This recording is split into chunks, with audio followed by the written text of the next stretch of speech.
tinha que ter vindo de boné, de gravata, né, de terno. Bom dia, gente querida. É muito bom estar com vocês aqui. Principalmente num momento especial, né, da nossa comunidade. No mês de outubro, nós comemoramos, né, mais um ano de vida, de organização. E isso passa por todos nós, né? Uma igreja, uma comunidade, não é essa estrutura aqui. Não adianta nada essa estrutura aqui vazia. Então, vocês sintam-se parabenizados, né, por mais um ano de comunidade. E isso é muito bom. E a gente vai começar a nossa série hoje, de mês, de comemoração do aniversário. Sem dúvida, um tempo muito especial. A gente vai receber dois pastores, né, diferentes, né, além de mim e do Ricardo, que vocês já estão enjoados de ouvir. Mas duas pessoas maravilhosas, tanto o pastor João Costa quanto o pastor Henrique, certamente contribuirão muito, para o nosso crescimento enquanto comunidade. Eu acho que esse é o principal objetivo, né, da gente fazer uma série em específico comemorando mais um ano de comunidade. Eu vejo dois pontos, duas responsabilidades nisso. Primeiro, né, é algo a ser comemorado, mas em segundo lugar também é algo a ser cada vez mais repensado, né? Porque uma igreja, diferentemente de nós como seres humanos, né, é um organismo que não pode morrer. E ela não vai morrer. Jesus edificou a sua igreja. Então, olha a responsabilidade que nós temos de fazer parte disso. Então, que durante esse mês também você encare, né, a nossa série como sendo esse momento de recapitular responsabilidades. E hoje a gente vai começar a tratar a respeito disso. Nós temos, por filosofia de ministério, né, da nossa igreja, 4 fundamentos, né, 4 bases, 4 pilares. O pilar transformador, nós nos propomos ser uma igreja transformadora. Se você pegar aí o seu informativo, atrás dele você vai ver que a gente informa isso o tempo todo. Que nós nos propomos ser uma igreja transformadora, uma igreja contemporânea, uma igreja acolhedora e uma igreja missional. E hoje nós vamos dar um enfoque no nosso pilar transformador. E a grande questão é a gente entender como que, biblicamente, quando nós nos inclinamos às Escrituras, como que nós, enquanto uma comunidade cristã, seremos transformadores. Como que esse processo de transformação acontece? Porque, mais uma vez, eu vou falar isso constantemente, nós somos a igreja. Nós estamos dizendo que você, pessoalmente, nós somos transformadores. Você já parou para pensar nisso? Porque realmente é bonito, confortável a gente pegar o informativo, ver vídeos, tal, né, e ver, nós somos isso aqui. Mas você já parou para pensar que, quando eu digo que a nossa igreja é isso, eu estou dizendo que eu sou alguém transformador. Você é alguém transformador. Eu não sei com vocês, mas esse negócio mexe um pouquinho comigo, inclusive com o meu conforto, porque me responsabiliza. É diferente, talvez, de uma empresa, onde mesmo assim o funcionário tem uma responsabilidade de vida com aquele ambiente, né? Um vendedor que está vendendo numa loja, ele tem que vestir a camisa, né? Senão, provavelmente, ele não vai ser um bom vendedor. Então, nós temos, por princípio, viver isso nos nossos âmbitos seculares. Quando nós temos os nossos trabalhos, ou a nossa faculdade, aquilo que a gente faz, e aí a gente está olhando para o nosso contexto enquanto comunidade, que nós dizemos ser transformadora, e aí a gente precisa olhar para dentro e falar, eu sou transformador? Eu sou alguém transformador? E aí, para isso, eu queria conversar um pouquinho com vocês tendo como base uma passagem que se encontra no Evangelho de João, no capítulo 15, alguns versículos do capítulo 15, onde eu creio que a gente encontra respostas para essa pergunta aí. Quais são as implicações disso, reais, práticas, de nós dizermos ser uma igreja transformadora? O que isso implica na nossa vida? Então, eu queria que você deixasse a sua Bíblia aí aberta ou ligada nesse texto, e a gente vai olhar para a vida de Jesus, para a forma como ele foi alguém transformador, e olhar para a nossa vida, para o nosso contexto. Okay? Nós vivemos numa cultura onde a figura do amigo está em extinção. Não é verdade? A gente ouve isso o tempo todo. Amizade verdadeira. Não, mas esse negócio não existe. Quando as pessoas se aproximam umas das outras, pode saber que tem algum interesse, quer conquistar alguma coisa. Ou, Pedro, eu já até me entreguei a amizades, mas foram tantas frustrações. Fui traído várias vezes, confiei em pessoas e me dei mal. De fato, quando nós olhamos para a cultura em que nós vivemos e estamos inseridos, há quem diga que a amizade é algo, inclusive, impossível de ser real, de ser verdadeiro. Quer ver? Quem tem muitos amigos aqui? Levanta a mão. Adolescente jovem costuma ter mesmo, muito. Daqui a pouco começa a ver, vai ficando difícil esse negócio de muito. Né? Mas tá bom, 2 pessoas num ambiente aqui, legal. Cara, vocês são meus heróis aí. Gente, é raro mesmo isso. Realmente é raro. Eu não vou pedir para você levantar a mão, ok? Por favor, não precisa fazer isso. Mas quem aqui já foi traído por um amigo no trabalho? Ou por uma amiga no seu ambiente de trabalho? Olha só. Quem aqui já foi traído por um amigo ou amiga na faculdade? Né? No ambiente acadêmico? Ou mais, dentro do contexto familiar. Nós temos amigos em famílias. Né? Quem aqui já se sentiu traído? Realmente esse é um assunto que causa, ao mesmo tempo que ele é romântico, né? Amigo é coisa para se guardar do lado esquerdo do peito. Né? Ao mesmo tempo que ele é romântico, ele também é visto como raro, hoje nos nossos dias. A grande questão é que eu estou falando sobre essa questão de amizade com o assunto transformador, porque na perspectiva bíblica, na espiritualidade cristã, a transformação passa pela amizade. Necessariamente. Eu queria voltar aí para o texto que eu pedi para vocês abrirem e ler. O que Jesus está tendo uma conversa com os seus discípulos. É um período em que ele já está próximo da sua entrega, da sua partida, de tudo que ele iria passar na cruz. Então ele tem um momento chave na vida dele com os seus discípulos. Okay?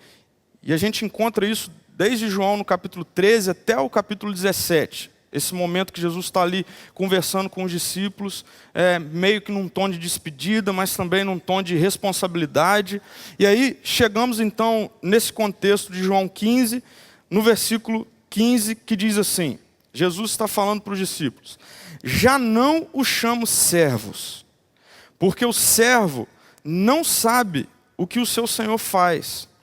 Em vez disso, eu os tenho chamado amigos, porque tudo que eu ouvi de meu Pai, eu lhes tornei conhecido. Vocês não me escolheram, mas eu os escolhi para irem e darem fruto que permaneça, a fim de que o Pai lhes conceda o que pedirem em meu nome. Este é o meu mandamento: amem-se uns aos outros.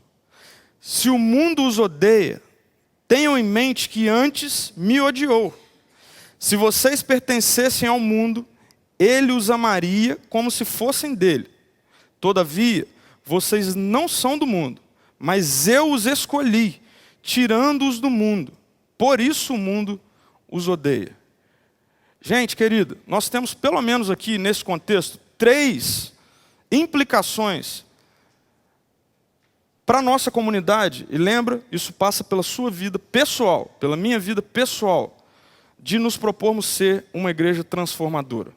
E olhando para o que Jesus está conversando aqui com os seus primeiros seguidores, e que ecoa da mesma forma para nós hoje, nós podemos encontrar essas 3 implicações, de uma forma bem explícita. Olha só, a primeira delas, o processo de transformação requer relacionamentos de intimidade. Veja o que Jesus diz para os discípulos: eu não chamo servos, eu chamo amigo. Vocês são meus amigos. Nós lemos esse trechinho no final de uma perícope em que a gente encontra Jesus, no capítulo 15 de João, fazendo uma relação da vida dos discípulos em desenrolar de vida prática, no sentido de frutificarem, ligando isso à dependência deles a Jesus. E aí Jesus faz aquele jogo da videira. Olha, eu sou a videira, vocês são os ramos. Se vocês não estiverem ligados a mim, a videira, o ramo não produz fruto, vocês também não produzirão fruto. Jesus responsabiliza os discípulos. Jesus está cobrando dos discípulos. Está jogando uma responsabilidade. Por quê? Porque Jesus estava prestes à sua partida. Então ele fala para os discípulos nesse momento: olha, eu vou partir, vocês vão dar frutos. Vocês vão dar os frutos que eu dei, que vocês me viram dando, a fim de que o Pai seja glorificado. Mas isso só vai ser possível se vocês estiverem ligados a mim. E aí Jesus então termina de dizer isso, responsabilizar, e fala: mas vocês não são meus servos, vocês são meus amigos. Por isso que é possível vocês realizarem isso. A vida de vocês foi transformada, porque eu, ao me relacionar com vocês, não me relacionei na figura de simplesmente ser um rabino, mas eu fui seus amigos. Eu sou seu amigo, eu sou amigo de vocês. E aí então Jesus responsabiliza. Mas olha, não tem como o processo de transformação acontecer se primeiramente não existir um processo de amizade. Jesus fez isso com aqueles homens. Jesus se relacionou como amigo. Infelizmente, queridos, a nossa espiritualidade cristã, principalmente no nosso contexto ocidental, ela foi altamente influenciada pelo iluminismo. Altamente. Que tem, entre as suas muitas características, o florescer do individualismo. Do individualismo. Aí, qual é o problema disso? O problema disso é que muitas vezes, isso infelizmente acontece, irmãos, comigo. Muitas vezes eu me proponho a sair da minha casa para vir para um ambiente de comunidade, e aí sabe o que está no meu coração e na minha mente? O meu individualismo. E aí, eu venho para cá e eu dou o meu culto a Deus. E às vezes nós corremos esse risco enquanto comunidade.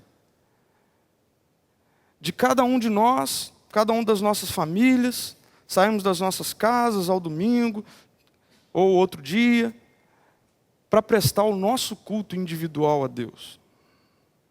A notícia ruim disso isso é impossível na perspectiva bíblica. Isso é impossível.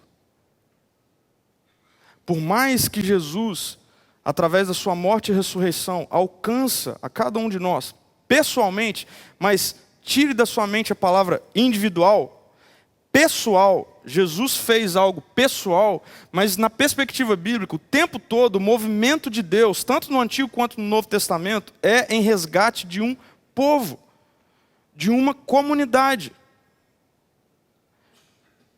Desde a essência do ser, Deus, o eterno, o Criador, nós encontramos relacionamento. Pai, Filho, Espírito Santo. Jesus se encarna, chama pessoas para caminhar com Ele, se torna amigo dessas pessoas, e aí então o processo de transformação é real na vida dessas pessoas. Pessoas comuns, como eu, como você. Eu queria que você pensasse um pouquinho nessa afirmação que eu faço com muito temor. Nós não somos transformados através do acúmulo de conhecimento adquiridos em sermões dominicais. Somos transformados quando temos pessoas, amigos, que nos ajudem a colocar em prática, a viver aquilo que nós ouvimos e aprendemos. Precisamos de amigos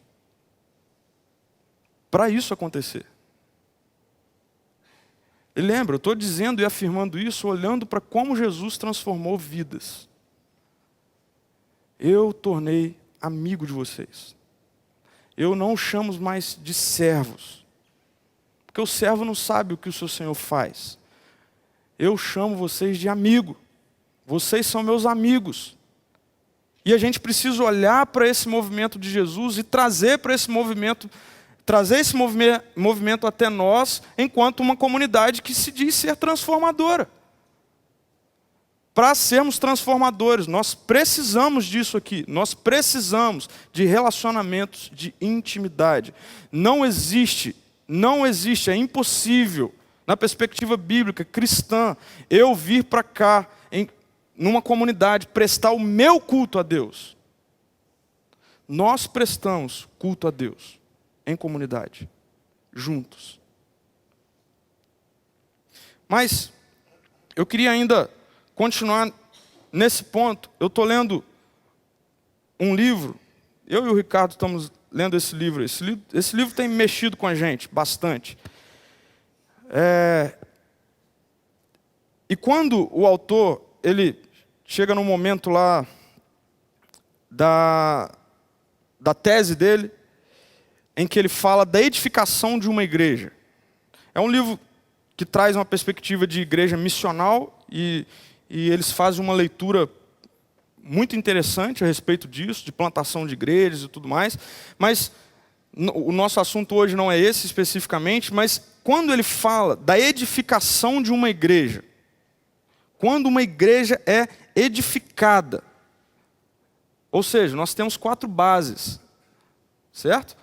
As bases edificam uma construção. Uma das nossas bases é transformadora. Então, olha só o que o autor diz. Nessa abordagem, ou seja, na abordagem de uma edificação de uma igreja real, verdadeira, não está relacionado, primeiramente, a edifícios, cultos de adoração, tamanho das congregações e cuidado pastoral. Mas olha só, mas ao trabalho em conjunto com toda a comunidade em torno de amizades naturais disciplinadoras. Está vendo? Amizades que nos auxiliem a viver a vida cristã. Foi o que Jesus fez com aqueles homens. Ele não apenas trouxe uma perspectiva de vida, um modelo de vida, mas ele disse assim, não, eu não vou dizer para vocês como um rabino diz para um discípulo. O que ele tem que fazer, ele tem que se virar para fazer. Não, eu vou me tornar amigo de vocês. Eu vou aprofundar relacionamento com vocês. E aí, a partir disso, a vida de vocês passarão por um processo de transformação. E é isso que o autor desse livro também está trazendo para nós. Num primeiro momento, gente, na abordagem que diz respeito à edificação de uma comunidade, ela não passa pelo aspecto físico.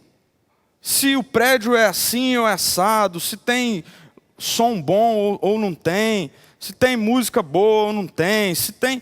Não é isso. Num primeiro momento, é uma caminhada comunitária de pessoas que querem se relacionar intimamente com outras para que então haja um processo real de transformação. É assim que Jesus trabalhou e é assim que nós devemos trabalhar. Nós precisamos de amigos como aqueles do livro de Provérbios, né, que Provérbios traz para nós, que diz que amigo, ele começa dizendo, quem tem muitos amigos, ó, atenção aí quem levantou a mão que tem muitos amigos, hein? Olha só, quem tem muitos amigos pode chegar à ruína. Está na Bíblia isso, tá? Quem tem muitos amigos pode chegar à ruína, mas olha só, aí ele coloca uma vírgula. Mas, amigo, e é engraçado que aí é no singular, amigo mais chegado que irmão. Nós precisamos de pessoas assim na nossa vida. Então, grave essa frase aí, anote, para você não esquecer. Na espiritualidade cristã, a transformação pessoal passa pelo relacionamento entre amigos. Isso é discipulado cristão. Foi assim que Jesus discipulou pessoas, se tornando amigo. Então, na nossa espiritualidade cristã, a transformação da nossa vida pessoal, ela vai passar necessariamente pela vida de pessoas, relacionamento. Mas nós precisamos estar abertos a isso. Uma segunda implicação para nós nessa manhã é que o processo de transformação requer a intenção de se fazer amigos. Intenção. Sim, em dias onde isso é raro. Em dias onde isso significa correr riscos. Mas veja como Jesus fez isso. Vocês não me escolheram, mas eu os escolhi. E lembra, tinha um no meio deles que traiu Jesus. Eu escolhi vocês para serem meus amigos. Jesus não esperou. E é interessante, e eu preciso trazer o contexto histórico disso, para mostrar como Jesus fez isso de forma diferente. Porque Jesus, ele se encarnou numa cultura, no primeiro século, judaica, em que existia a figura do rabino. E existiam vários rabinos, não foi Jesus o único rabino. E Jesus se encarnou como sendo um rabino, quando ele chegou lá na idade adulta dele. Ele se apresentou como um rabino. Existiam outros também. A questão de diferença aí, da forma como Jesus trabalhou isso, é na forma como ele lidou com a questão da inserção de discípulos na vida dele. Porque isso acontecia de forma comum, mas isso era muito difícil. O garoto judeu, todo garoto judeu, até chegar ao ponto de se tornar um seguidor de um rabino, a galera reclama aí para passar em vestibular de medicina, não sabe o que era para conseguir seguir um rabino. Só um experimentozinho. Tinha que decorar a Torá toda. Decorar. E não tinha cola, não. Tinha celular. Era aqui, ó. Era difícil fazer isso.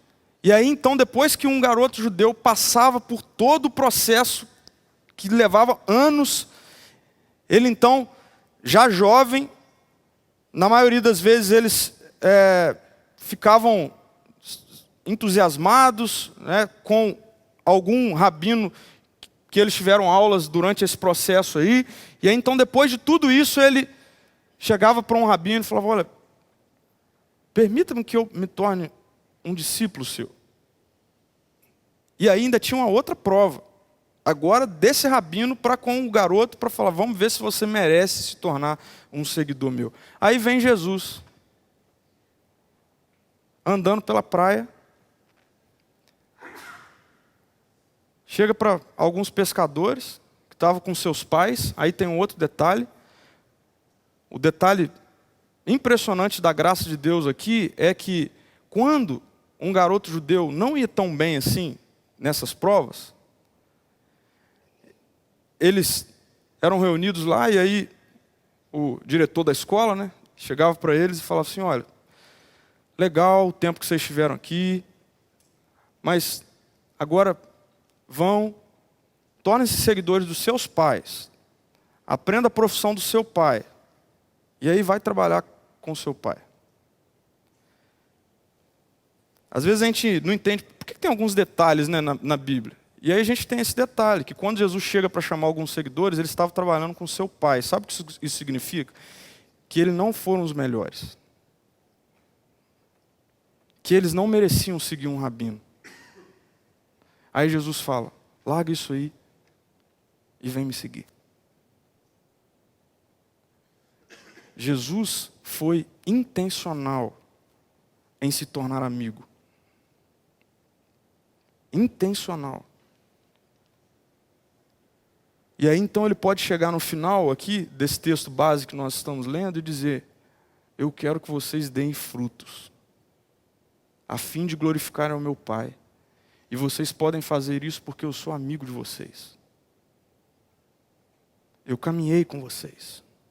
Então vejam, a estrutura de transformação, o método de transformação que Jesus utilizou, passa por isso. Discipulado, dentro do contexto, né, da época, em que alguém ia começar a segui-lo, mas ele não foi direto do processo de discipulado para o processo de transformação. Ele colocou no meio disso a amizade.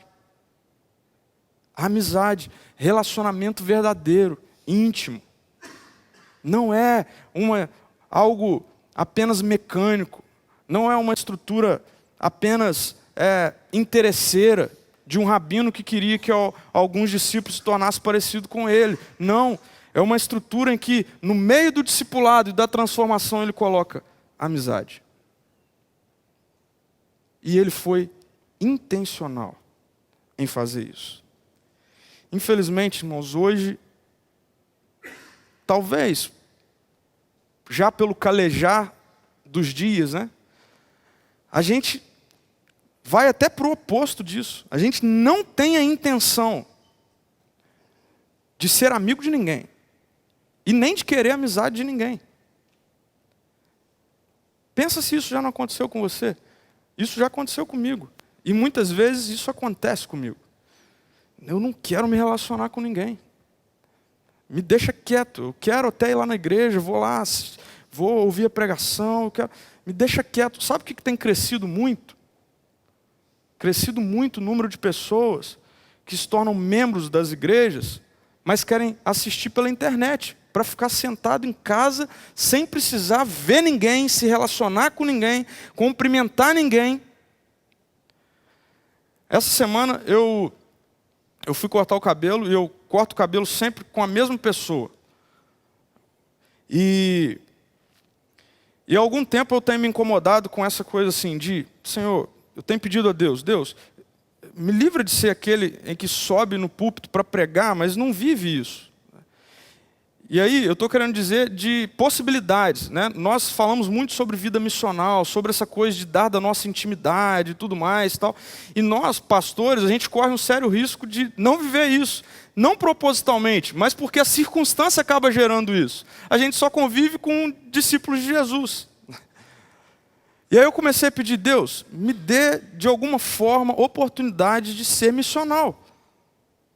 E aí, antes de você orar, pense, Deus vai responder, tá bom? E aí fui cortar o cabelo essa semana. E por acaso eu estava num daqueles dias assim, não quero conversar com ninguém. Sentei.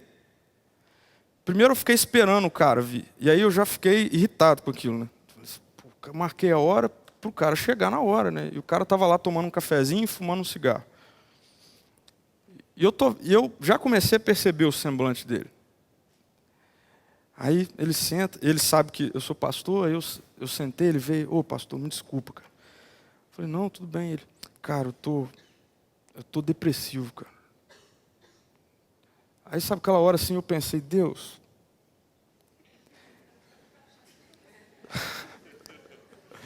e aí Deus na mesma hora falou, você orou?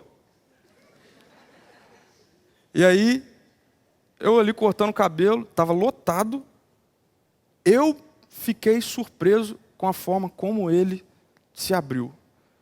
Eu tenho a nítida impressão Deus estava fazendo alguma coisa, ok? Que Deus fez ele não perceber a presença de ninguém ali na volta dele. E ele começou a falar da vida dele. Falar da vida dele. E aí uma frase dele me chamou a atenção. Ele falou, pastor,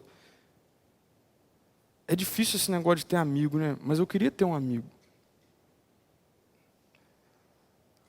Gente, por mais que a nossa sociedade viva essa aversão à amizade, na verdade, todo mundo quer ter um amigo. Todo mundo quer ter relacionamento. E aí antes que vocês pensem assim, e aí Pedro, o que você fez? Eu já marquei com ele, segunda-feira eu vou sair com ele. Segunda é dia de folga de cabeleireiro e dia de folga de pastor, então a gente vai poder sair junto. Mas orem pela vida dele, tá bom? Mas o método que Jesus usou para transformar vidas, olha, eu poderia muito bem ali naquele processo, ok? E até fiz, compartilhar o evangelho e tal, e ir embora para minha casa e desconectar. Mas eu queria reafirmar isso no nosso coração nessa manhã. O processo de transformação ele não tem uma implicação específica e única em nós compartilharmos da vida de Jesus para pessoas e batermos nas costas e dizer, agora se vira. A transformação passa pela amizade. Já não chamo vocês de servos, antes amigos. E, por último lugar, o processo de transformação requer a proteção de amigos. A proteção de amigos. Eu fiz questão de colocar a continuação em que logo após Jesus responsabilizar os discípulos, depois dizer para eles que ele é amigo deles, ele fala assim, o mundo vai odiar vocês. E aí o negócio pega. Porque quando o mundo vem, e quando, nesse contexto aqui, o mundo tem a ver com o sistema, tem a ver com o que a gente vive, a sociedade, bombardear a minha vida, a sua vida, a vida desses primeiros discípulos de Jesus, sabe o que vai fazer a diferença? Relacionamento. Relacionamento. Um outro livro que eu estou lendo me despertou essa semana a respeito da ligação que as Escrituras fazem de nós, enquanto seguidores de Jesus, sermos vistos também como ovelhas. Não é verdade? Nós lemos nas Escrituras isso. Jesus muitas vezes se apresenta como sendo aquele bom pastor, e pastor tem que ter ovelhas. E até na linguagem, no evangeliquez, né, que nós usamos, essa é minha ovelha. Não é assim? A gente usa isso. Eu sou ovelha do pastor Ricardo. A gente usa esse negócio. E aí, eu nunca tinha parado para pensar nisso que o autor desse livro me despertou durante essa semana. Na verdade, essa figura de linguagem entre uma ovelha e pastor não tem a ver apenas com o fato de Jesus se apresentar como um pastor. Tem a ver também com as características que os discípulos de Jesus têm das ovelhas. E aí, olha que interessante. Você sabia que as ovelhas são animais extremamente indefesos? Ovelha morre quando chove, morre quando dá trovão. O Zé entende um pouquinho desse negócio de ovelha, né, Zé? Morre quando... Acontece, espirra, morre, qualquer coisa morre. Ovelha é um animal indefeso, frágil. E aí, de vez em quando, aparece lobo, né? Para comer as ovelhinhas. E a Bíblia traz essa linguagem, né? Nos últimos tempos aparecerão lobos vestidos de ovelhas e tudo mais. De vez em quando aparece um lobo, come a ovelhinha e tal. E aí, sabe qual é? Olha que interessante. E aí, isso é científico, ok? Não é de trás da orelha. Sabe qual é a única maneira? Sabe quando aumenta a possibilidade de uma ovelha não ser presa fácil de um lobo? Quando ela está em bando. Quando ela está junta. Uma ovelhinha rebelde sai fora, presa fácil. Quando ela está junta, quando ela está em grupo, o negócio pelo menos fica mais difícil, não é, Zé? Dificulta um pouquinho. Pelo menos fica mais difícil. Gente, esse negócio tem tudo a ver com a gente. Tudo a ver. Você acha que você é ovelha só porque tem um pastor? Não, é porque é ovelha. Nós somos ovelhas. Jesus é nosso pastor. E ele diz, andem juntos, sejam amigos, criem relacionamentos, porque senão não vai dar certo. O mundo vai odiar. E vai. Tem uma história narrada no livro de Daniel que vai ilustrar bem isso para a gente. E eu espero que cause inclusive algum incômodo no nosso coração e na nossa mente. Daniel capítulo 2 narra um momento da história, da vida dele, de Daniel. Daniel era um jovem que foi preso quando... na expansão babilônica, ele e alguns amigos seus foram presos, se tornaram escravos. E eles eram jovens de boa aparência, cheios de qualidade. Então, justamente por isso, eles foram levados. Okay? Então, eu não vou narrar esse início da história de Daniel. Mas num período, já depois que passou todo o processo em que Daniel e os seus amigos se tornaram conhecidos, ganharam moral no reino, ok? Aconteceu um negócio engraçado, num primeiro momento. O tal do Nabucodonosor, que era o rei lá, a Bíblia diz assim, Nabucodonosor teve sonhos. Aí eu falei, ok, eu também tenho, e daí? Nabucodonosor teve sonhos. Só que os sonhos dele perturbou a mente dele. E aí ele acordou de manhã desesperado com os sonhos que ele teve, e ele, rei, né? Por isso que aquela coisa, você acha que você tem um rei na barriga, né? Mais ou menos assim. O rei pegou e falou assim, chama os sábios, todos os intérpretes, os astrólogos, todo mundo do meu reino, chama eles aqui, vamos fazer um banquete para eles, e eu quero que eles digam para mim, interpretem o meu sonho. E aí juntou lá todo mundo. Colocaram lá na rádio, mandou no Facebook, sei lá. Todo mundo, eu sei que apareceu todo mundo lá no manhã. E aí, o rei chega e fala, então, interprete o meu sonho. Aí todo mundo ficou, mas conta pra gente o seu sonho. Aí ele falou, vocês não são bons? Se virem, vocês vão ter que interpretar os sonhos que eu tive. E outra coisa, se não fizer isso, vai morrer todo mundo. Todo mundo picado.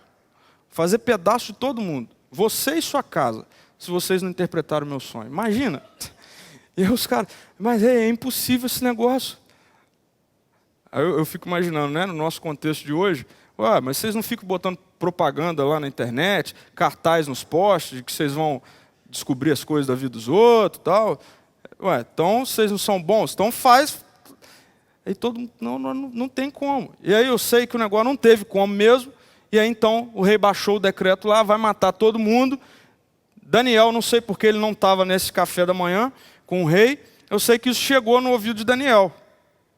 O encarregado lá do rei falou, meu irmão, vai morrer todo mundo. Ele falou, mas por quê? O que aconteceu? E aí então o encarregado do rei contou para Daniel o que estava rolando, o que estava acontecendo. E aí, olha só a reação de Daniel. O texto diz assim, diante disso, Daniel foi pedir ao rei que lhe desse um prazo. E ele daria a interpretação. Pensou? Rei, só me dá um prazo que deixa comigo. E aí vem a continuação. Daniel voltou para casa. E aí na minha interpretação, isso não está na Bíblia, tá bom? Na minha leitura, Daniel voltou para casa desesperado. Eu creio profundamente nisso. Daniel, meu Deus, o que eu fiz? Mas, entre morrer na hora e ter pelo menos um prazo, vamos arriscar, né? E aí Daniel volta para casa, conta o problema para os seus amigos. Tá vendo o detalhe? Era um problema que Daniel estava. Ananias, Misael e Azarias. E lhes pediu que rogassem a Deus, ao Deus dos céus, que tivesse misericórdia acerca desse mistério, para que ele e seus amigos não fossem executados com os outros sábios da Babilônia. Então, o mistério foi revelado a Deus de noite, numa visão, a Daniel de noite, numa visão. Daniel louvou a Deus dos céus. Vamos lá. Daniel voltou para casa, contou o problema aos seus amigos. A minha pergunta é: você tem amigos que quando o problema bate,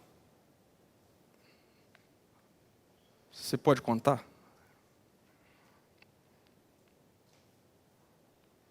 Nós temos. Quando a notícia ruim chega, quando a coisa aperta, a gente pode pegar o telefone, ou a gente pode marcar um encontro e contar o problema. Pense nisso. Agora, uma outra questão, um outro detalhe. E lhes pediu que rogassem ao Deus dos céus que tivesse misericórdia acerca desse mistério. A pergunta é: você tem amigos que ao contar as suas aflições serão a vida de Jesus para você? Eu não estou perguntando, e aqui não entra essa questão, ok? Se você tem amigos para um happy hour. Eu tenho. Se você tem amigos para ir assistir o jogo de futebol, ou amigas para ir com você ao shopping, ou para passear com o cachorro, ou, sei lá, para sair de férias. Eu não estou perguntando isso, ok? A pergunta é: nós temos amigos para quando o problema apertar e nós contarmos a eles, ou a ele, ou a ela, a resposta imediata não vai ser: cara, faz isso, faz aquilo. Pô, mas é mesmo? Seu marido está assim? Sai fora disso. Pô, mas sua esposa está passando por isso? Cara, tem um monte de mulheres aí. Ah, seu patrão está fazendo isso com você? Cara, começa a mentir para ele. Mas diferente disso, fazer assim: vamos orar. Eu vou orar com você. Vamos investir um tempo da nossa vida em oração juntos. Nós temos amigos assim. Sabe por quê, gente? Mais uma vez, a transformação na perspectiva cristã só acontece quando nós temos amigos assim. E não sou eu que estou dizendo isso. Jesus disse: a minha relação com vocês não é apenas de senhor e servo, é de amigo. E o que Jesus estava fazendo com aqueles discípulos posteriormente seria uma oração, um desfecho desse período em João 17, em que ele pede ao Pai: Senhor, eu não peço que o Senhor os tire do mundo, mas que o Senhor dê unidade para eles, para que eles sejam amigos, para que eles se relacionem. É dessa forma. Nós precisamos de amigos como esse narrado em Eclesiastes, que diz, esse texto às vezes é muito usado em casamento, mas ele não tem nada a ver com a perspectiva de casamento, ele tem a ver com a perspectiva de amizade, ok? Não que no relacionamento matrimonial nós não somos amigos, ok? Mas de amizade no sentido desse de Daniel aqui. Que olha só o que o sábio diz: é melhor ter a companhia do que estar sozinho. Porque maior é a recompensa do trabalho de duas pessoas. A nossa sociedade vive essa coisa do individualismo. Mas para pensar, se não é a coisa mais sem graça do mundo, você receber uma notícia, uma boa notícia, e você não ter alguém para compartilhar. Você vai ficar lá pulando sozinho, igual um maluco. Não é para ser assim. Nós precisamos ter pessoas. É melhor, a recompensa do trabalho de pessoas é melhor. Até nas modalidades esportivas tidas como individuais, elas na verdade não são. Veja a Fórmula 1, quando o cara lá sobe no pódio, ganha, para quem que ele vira? Para a equipe dele. Sabe por quê? Comemorar sozinho é a pior coisa que existe. Não tem graça. Não tem graça. E aí, o sábio continua dizendo: se um cair, então não é apenas para comemorar, trabalho bem feito, mas também no outro lado. Se um cair, o amigo pode ajudá-lo a levantar-se. Mas olha só, pobre do homem que cai e não tem quem o ajude a levantar-se. Pobre do homem que cai e não tem quem o ajude a levantar-se. E se dois dormirem juntos, vão manter-se aquecidos. Como, porém, manter-se aquecido sozinho? É por causa desse texto aqui que as pessoas ligam isso a casamento, ok? Mas não é essa a perspectiva. A perspectiva é de estar passando um aperto. Imagine você ficou perdido numa montanha bem fria e não tem nada. Se aparecer uma pessoa, sabe o que você vai fazer? Correr e abraçar ela. Vai ser a forma de se manter aquecido. Então é isso, no momento de aperto é isso, não tem como. É aquele amigo que vem como provedor, okay? Que vem prover uma necessidade. A pior coisa que existe no mundo é a gente passar necessidade e não ter ninguém para recorrer.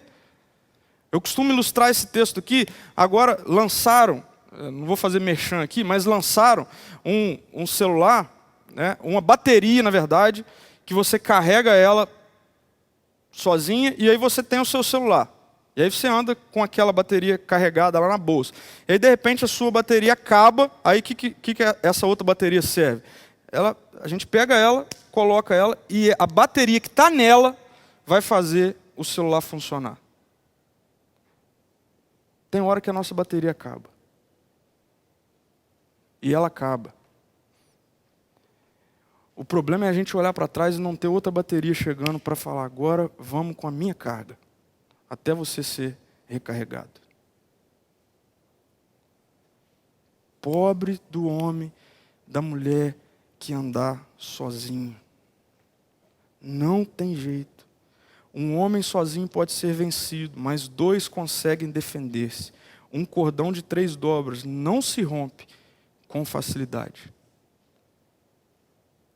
As ovelhas juntas, quando o problema vier, vai ser mais difícil de conseguir fazer algum mal a elas. Talvez a gente chegue ao final disso tudo, ainda com a conclusão de que mesmo assim é difícil, Pedro, é difícil, no contexto em que a gente vive, confiar em pessoas. É difícil. Principalmente se você já passou por decepções graves, sérias. É muito mais confortável, não tem dúvida disso, é muito mais confortável assistir o culto pela internet. É muito mais confortável eu viver apenas no meu contexto de núcleo familiar. Muito mais confortável e que já tem muito problema. Imagina então eu abrir isso, eu abrir da minha intimidade. Mas aí a gente tem também outros problemas. E eu queria que você pensasse, a gente está numa série revendo as nossas características, as nossas bases. Imagina, e aí isso é um negócio também que acontece comigo, ok? E facilmente pode acontecer com você. A gente que tem a família nuclear toda, já no contexto aqui da igreja, a gente tem a tendência muitas vezes de dizer assim, basta isso, basta a minha família. Mas aí a gente tem um grave problema. E aqueles que estão no nosso meio e que não tem ninguém da família nuclear para ser a vida de Jesus para eles? E a gente tem isso aqui. E nós temos isso aqui. Então, por mais difícil que seja, e eu creio que é. Eu olho para a minha vida e vejo, é difícil. Eu abrir da minha vida, dar da minha intimidade, querer me relacionar, é difícil.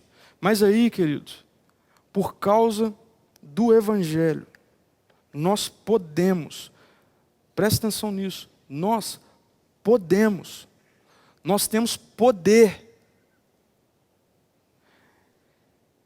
E nós devemos andar na contramão disso que realmente acontece na nossa sociedade. Nós temos o poder e nós temos o dever de fazer isso. Sabe por quê?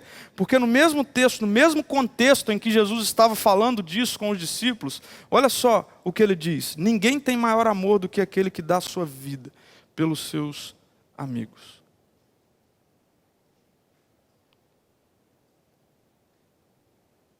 Jesus deu a vida dele para os seus amigos.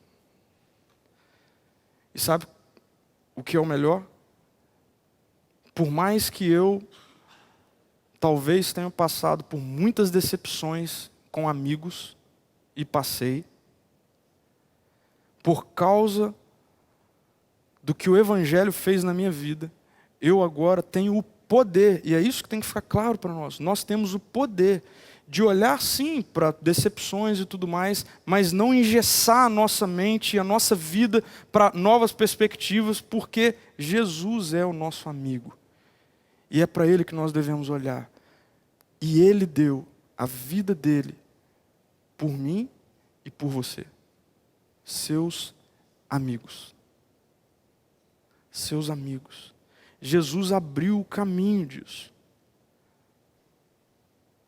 O povo de Deus escolhido, espalhado na terra, reunido em comunidades como a nossa, tem o poder, por causa da morte e da ressurreição de Jesus e do envio da vida que habitou nele e que fez ele ter poder para isso, habita hoje em todos aqueles que se rendem a essa mensagem. E aí, queridos, o negócio é coragem para começar. Porque as Escrituras nos garantem, nós temos poder, a vida de Jesus está em nós. Esse Jesus que pôde subir numa cruz e se sacrificar por amigos,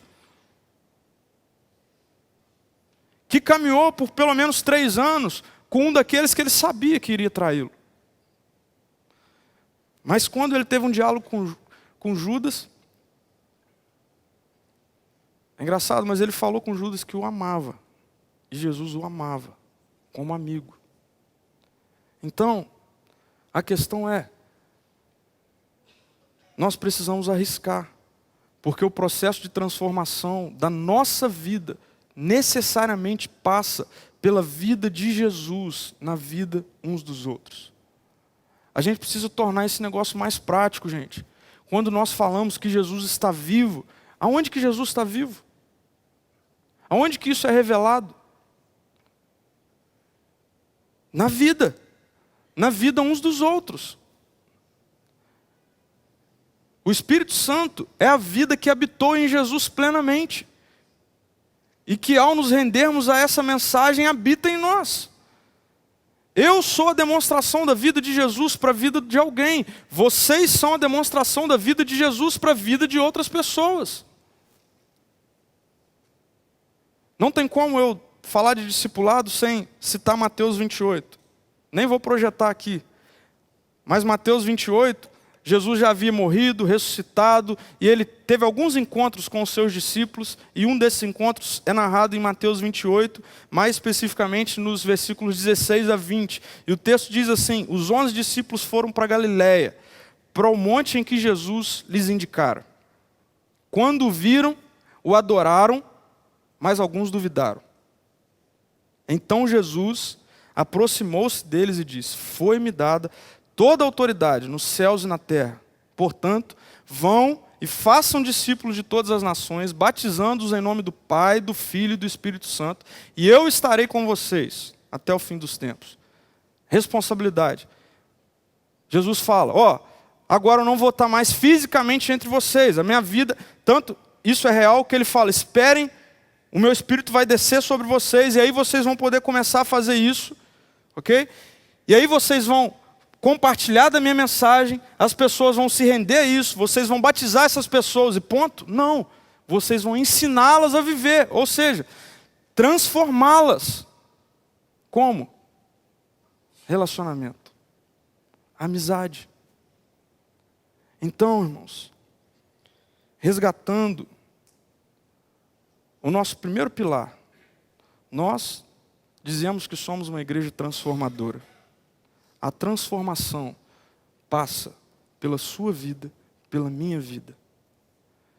com a mesma responsabilidade. Mas nós precisamos estar abertos, se nós dizemos ser uma comunidade cristã, a olhar para como Jesus Cristo transformou vidas. E Ele fez isso, dando da sua intimidade, se abrindo a relacionamentos. Que os nossos encontros não sejam encontros onde cada pessoa chega aqui para ter o seu culto individual, mas que os nossos encontros sejam um momento em que, de fato, em comunidade, juntos, a partir de caminhadas uns com os outros, de conhecermos uns aos outros, a nossa espiritualidade então seja desenvolvida e a nossa adoração seja rendida a Deus. Eu queria fechar propondo alguns desafios para a nossa semana. Eu fui levado a colocar mais, mas eu falei, não, esses 3 está de bom tamanho. Primeiro, peça a Deus um coração aberto a relacionamentos. Nós precisamos pedir isso, gente, porque nós somos pouco abertos a relacionamentos. Peça a Deus, Senhor, gere o coração de Jesus em nós, que deu da sua intimidade, que abriu da sua vida, que quis ser amigo. Segundo, seja intencional. Entendeu, gente, isso aqui? Seja intencional. Ou seja, comece a observar pessoas aqui em nossa comunidade, objetivando a construir amizades transformadoras com essas pessoas.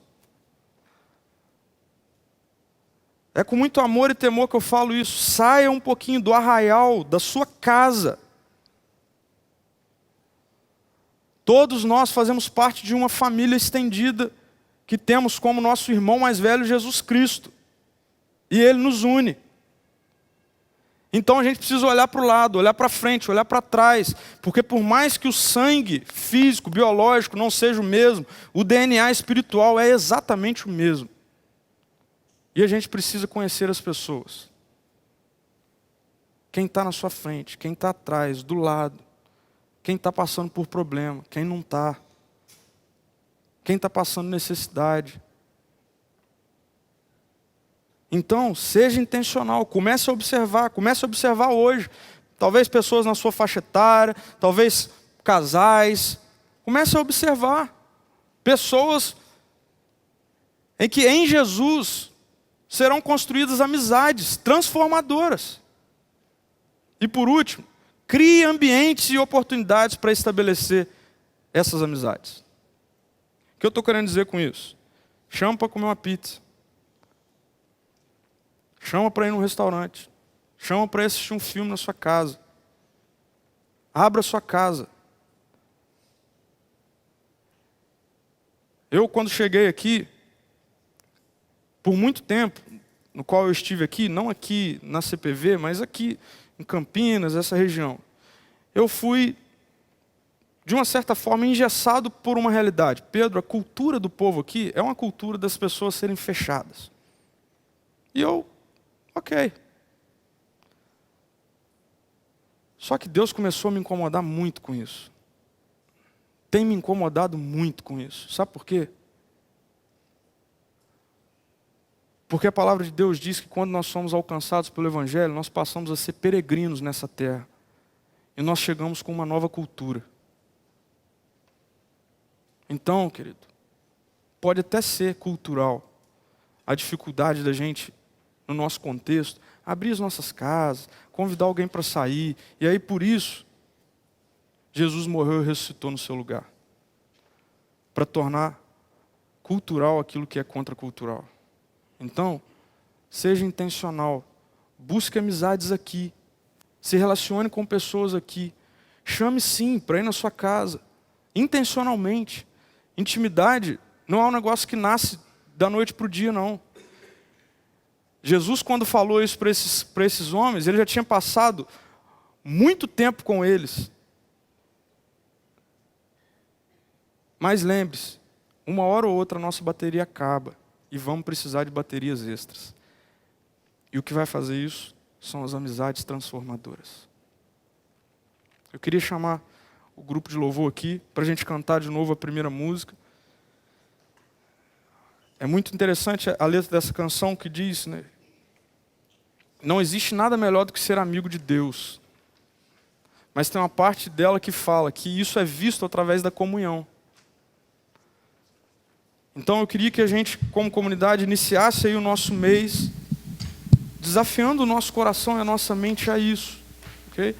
Mais uma vez, não tem problema nenhum você ser engessado para isso. Eu confesso que eu sou. Eu confesso que eu sou. Eu sou desconfiado. Talvez você também seja. Talvez os anos de vida o levaram a ser.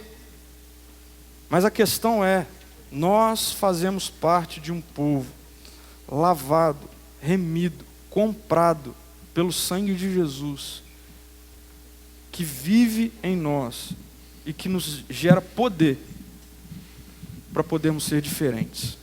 Vamos ficar em pé, vamos cantar essa canção.